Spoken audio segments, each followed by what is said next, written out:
The only thing I've ever come across that doesn't actually exist in 3 dimensions, doesn't physically exist, and yet we see it very clearly and perceive it very strongly, is a shadow, because a shadow isn't made of anything.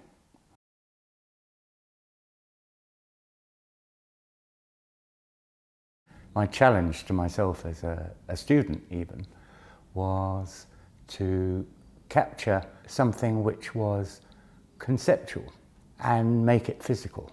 In other words, I was trying to make the nearest thing to an idea as you could get to actually produce a work of art which was very, very close to just a concept, to an idea.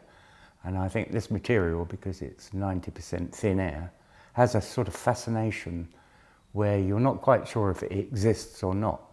It's very close to smoke, to water, to all of those mysterious elements that create an enigma. It's a glimpse of something that changes every time you move. When you look at it, or the quality of the light changes its fundamental character. This is the sort of mystery that I was looking for in sculpture. I mean, you see this in painting and drawing. You see the delicate mystery of a simple pencil line can be so evocative. And often you don't find this in sculpture, in 3-dimensional art. And this is the quality because I have a very strong painter's sensibility.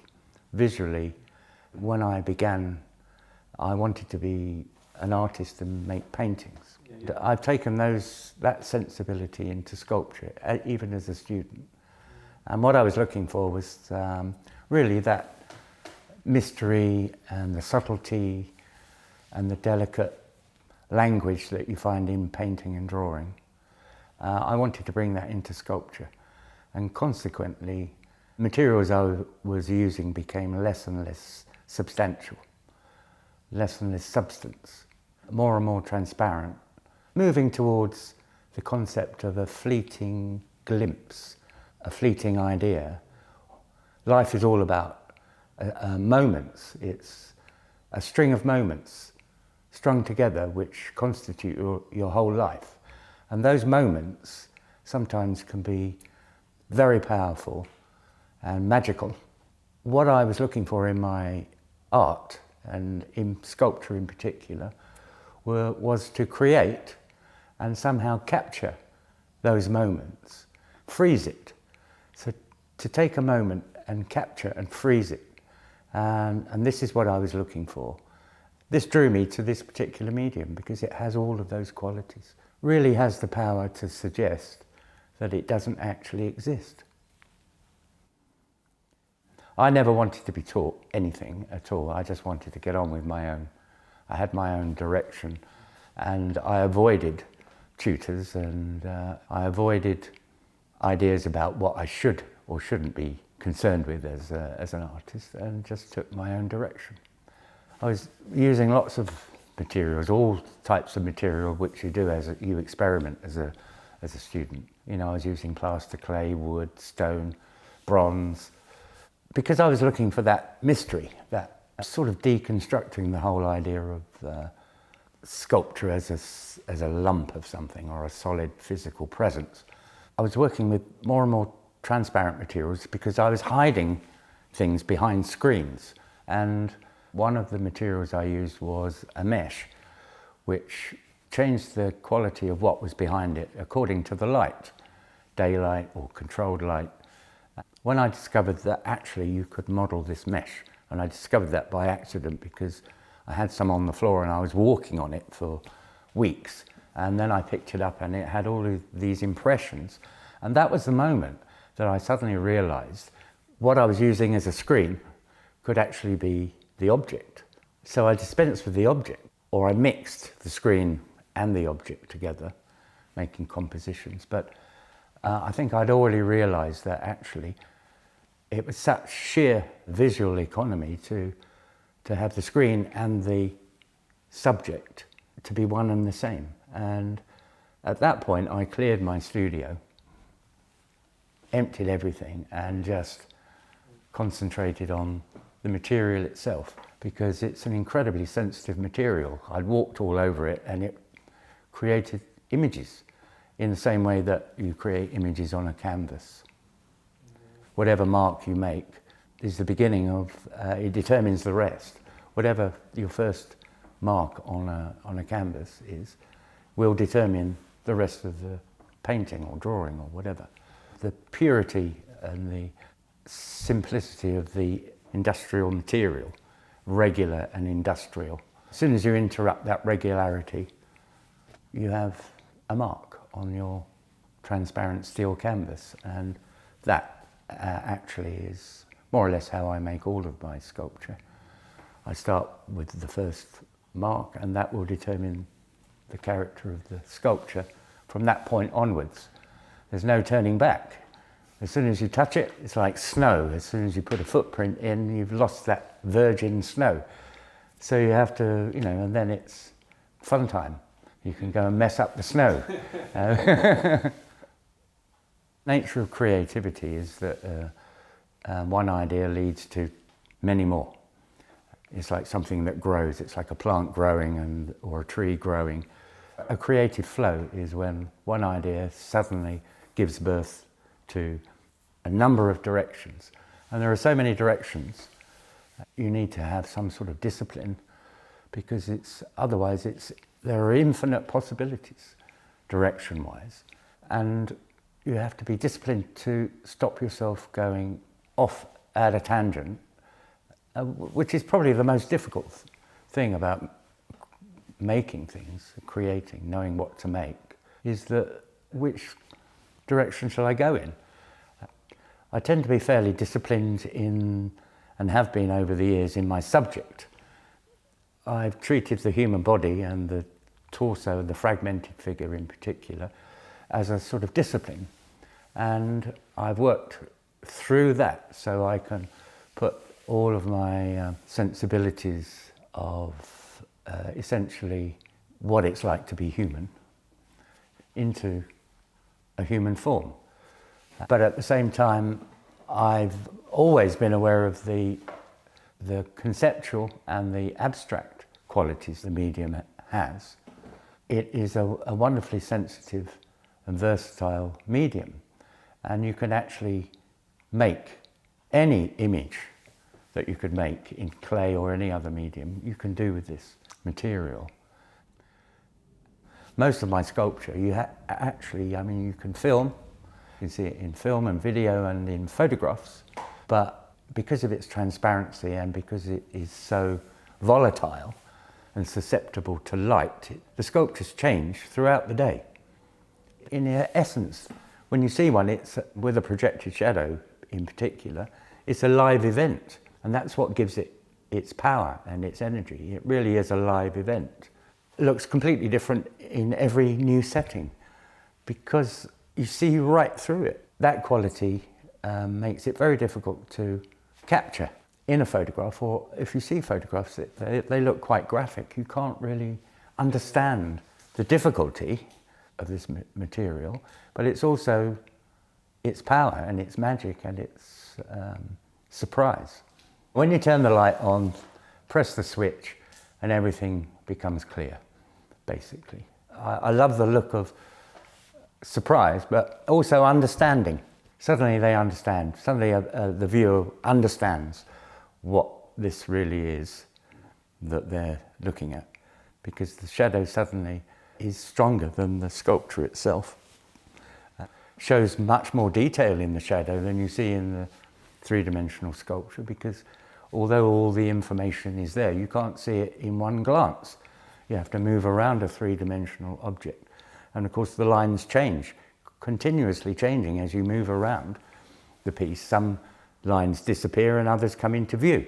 But when you throw a shadow, you freeze a particular aspect of the sculpture. It's like taking a photograph. You can't see everything that in one glance, as I said. It is interesting because in the same way that you can take a photograph from a particular viewpoint, which will capture the essence of the piece. And as a photographer, you would understand that it is possible to grasp the character, the fundamental soul, if you like, of the subject. And as a photographer or an artist, it's what you actually look for when you look at a work of art. You find it, and as a photographer, you take the picture, there it is. This really is the essence of the subject. And I can do that with a simple spotlight. I can pinpoint and freeze the actual soul of the piece in one simple strategic shadow. Life is a journey and a discovery. It's a miracle, there's no doubt about that. You don't need miracles. Life itself is a miracle. You don't need to have other miracles to convince you of anything.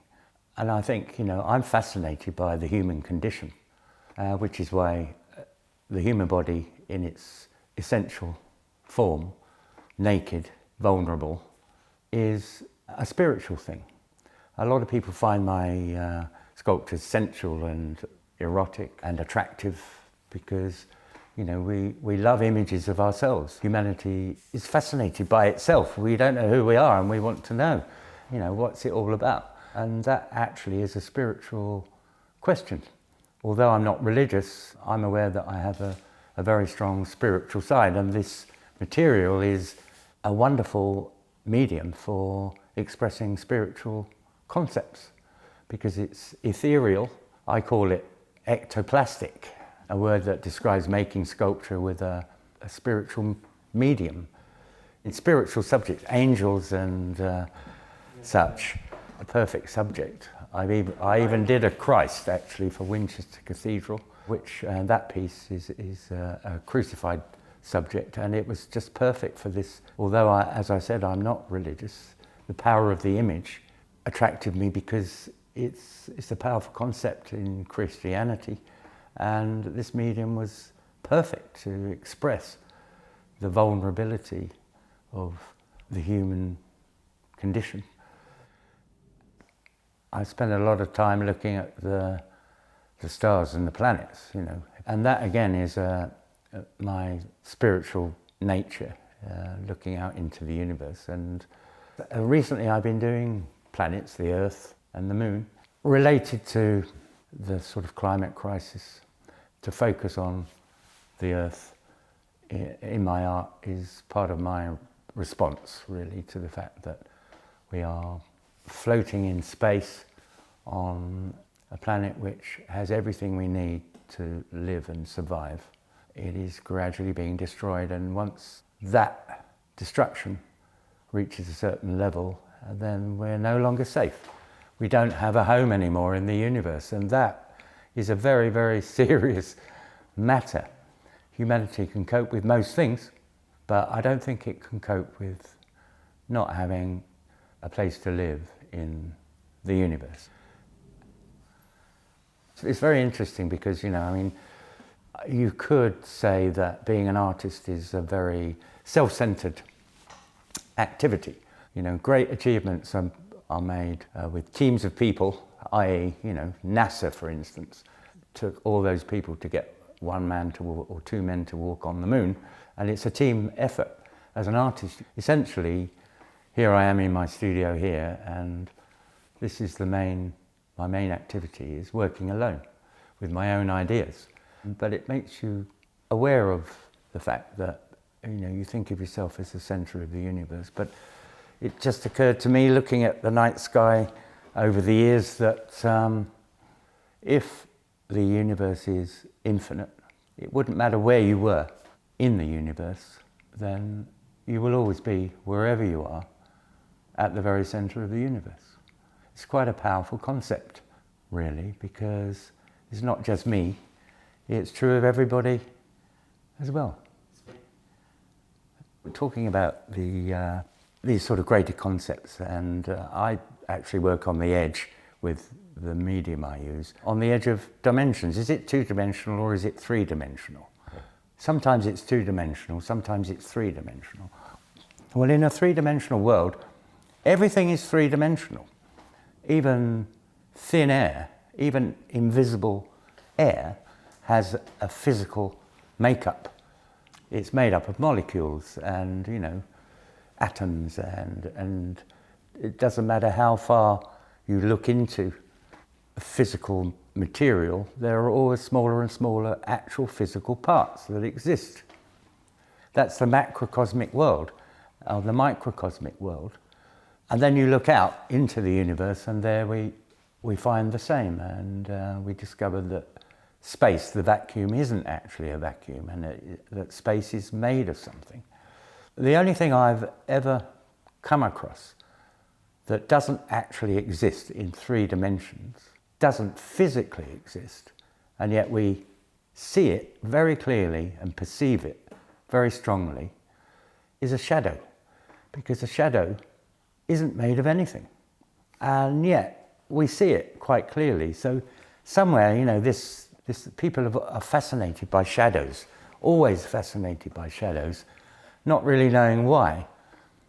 I'm fascinated by shadows, obviously, through my work, and they are so powerful. I mean, even more powerful than the physical presence that the material has. The shadow is more powerful, and yet you can't touch it, you can't measure it, it's not made of any particle. It's actually simply a lack of light. It's where light is not. I'm still wondering where, in terms of dimensions, does a shadow really exist? I choose my subject because I have all these questions about humanity and human relationships. Often in the subjects, when I put more than one character together, it becomes a relationship, and the harmonies and the tensions that you find in human relationships, whether it's male-female or male-male or female-female, or, you know, one other person or more than one other person, multiples. The way that I work, the sculpture itself, the tensions and harmonies become an analogy for emotional interaction and physical interaction, where masculine and feminine are mixed, and they move through the piece, one into the other, so that a male subject there are feminine qualities, and in a female subject there are masculine qualities. The way the sculpture is made really does act as an analogy for those sort of tensions and stresses and pushing and pulling that happen when people interact, whether it's emotionally or physically or intellectually or spiritually even. It's a very honest medium. You can't hide anything with it. It's transparent. You can't hide things. All you can do is reveal things. And human relationships on many levels are revealed through this material when I choose a figurative subject, or, you know, I want to put people together. The joy of this medium is that there are no processes. It doesn't go through any other process. In the same way that if you draw on a canvas, you're drawing into a steel canvas here, and it's completely direct. So the only thing between the idea and the material is the hand. The same with painting and drawing.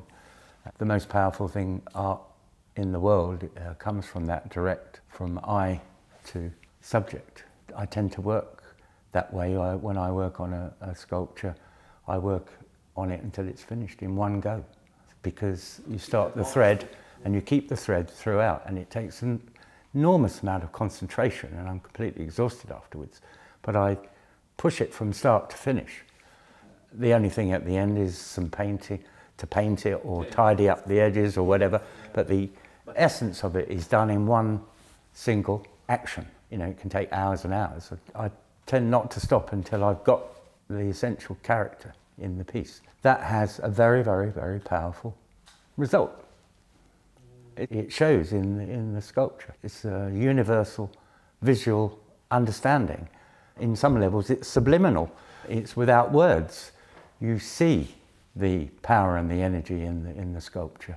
You see it immediately, and it's universal. The visual language that I use is a language, and the language is understood immediately, instantly, because it's the way we are. I've always worked on things which have beauty. That's why I've really worked with the figure, because You can go in lots of directions. It can be a purely physical, simple object of beauty, but it can also have qualities of psychology. The psychological side of a truncated subject is a very interesting one, because in lots of ways the truncated figure tells the rest of the story. A small part of something can actually suggest the rest of the story, can suggest the rest of the figure. We found that. Rodin was the first truly modern artist. He understood the power of the fragment. He deliberately fragmented his figures. That's the very first time. We're used to seeing broken classical sculpture, but he was the very first sculptor to deliberately fragment because he understood the power of the partial figure. This is very present in my sculpture.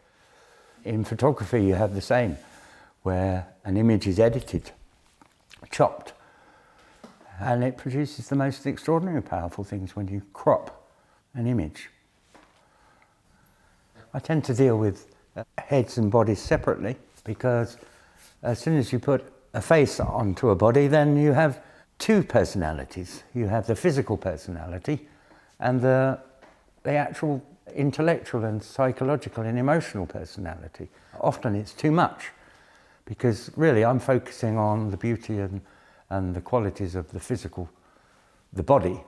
The physical truncated form actually has a personality and a character.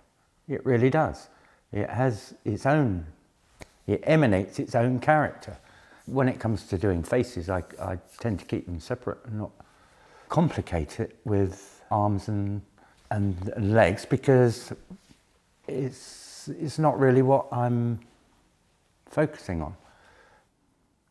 When people see my sculpture, they actually understand that essentially it's a celebration of the human form. It's a celebration of being human, and that really is all you need to know. If you want to look closer, you can see that there are what you might call deeper concerns, spiritual or emotional, and in some cases, depending on how complex the composition is, the intellectual and academic qualities. But essentially, the work really celebrates beauty.